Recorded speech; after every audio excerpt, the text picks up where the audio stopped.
Have you taken a carpet dyeing course and still have not learned? Do you feel like the training that you've taken offered so much information that you felt completely overwhelmed by all of it?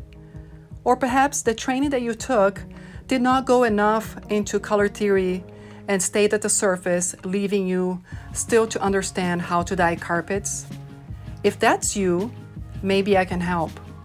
My name is Isa, and I am the creator of the DyeBold carpet dyeing machine, and I am the founder of DyeBold and the DyeBold Academy. And here's the kit that you would get if you sign up for the Carpet Dye Made Easy training that we offer. It's a training that is simple and easy to follow, and it all begins with having good quality dyes. Take a look. And wanted to show you quickly how we go about making a tertiary color using the DyeBold dyes.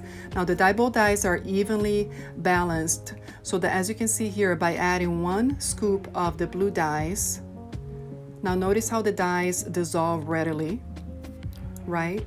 And now we go about adding 1 scoop of the red dyes, and this should give us a nice purple, which, by the way, if you currently dye bleach spots, you would know that the purple would fix the majority of the bleached nylon carpets, right? So this here will make you a lot of money because your job will go much faster, right?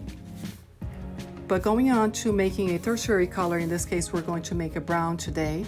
You can see that we add 1 little scoop of the yellow, and that should give us a nice brown. And so as you can see here, this is our brown that we've made simply by adding 1 scoop of blue, 1 scoop of red, and 1 scoop of yellow.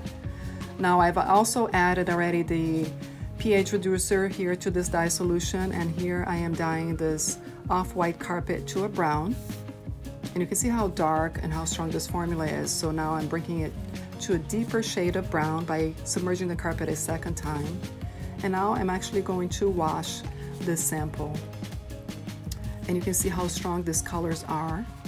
And so here we have it. If you have any questions, please let me know in the comments. And I look forward to speaking with you.